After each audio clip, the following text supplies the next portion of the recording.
I'm Morthen Falk Poulsen, and this is Kalorius, also means Colossus. I thought it was a great name. He's a giant snake who consists of about 4,200 pieces.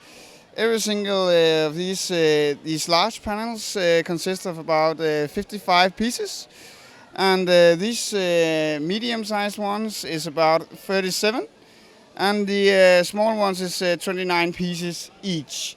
And the tail section is about 12 pieces each. I can't remember how many panels there are, but I counted them and it added up to about 4,200.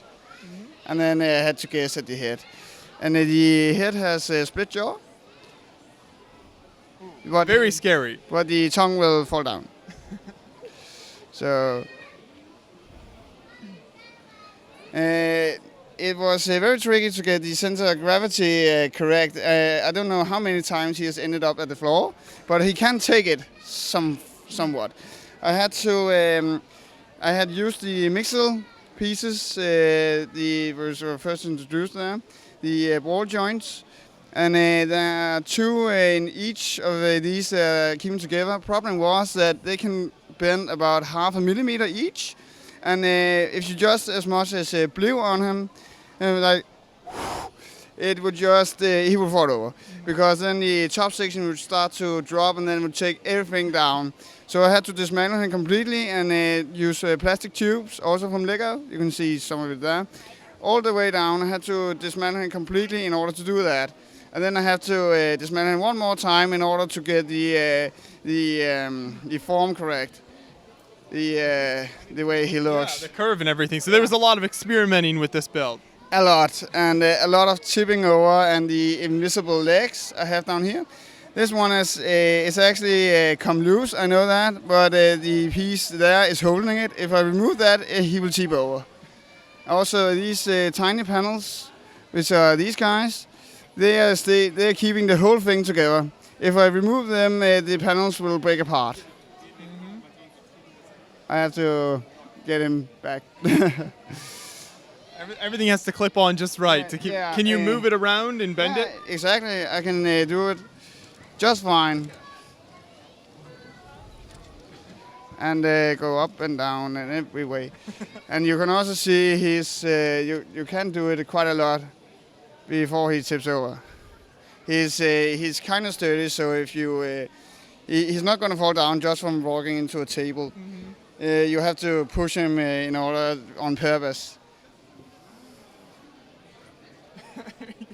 He's attacking the classic spacemen over there. So, and then we have the temple who is worshipping him, which are trying to sacrifice a hot dog costume and a man in a chicken costume to the snake god. And then we also have some people here playing volleyball, just because. Because why not? You know, that's what you do when you're sacrificing to the snake god. Yeah, because they're doing it so often that they don't care anymore. And then we, of course, have this guy who's watering the man-eating plant. You gotta manicure the plants there. Yeah, exactly. Yeah, if I can. So, yeah. Excellent build. I love all the added diorama here and everything, and then the way you were able to get the shapes and the movement going and stuff. So yeah, it was kind of complicated.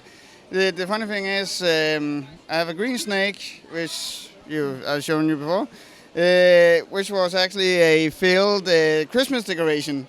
And then it just got some teeth and everything, and then just ended in the Christmas tree.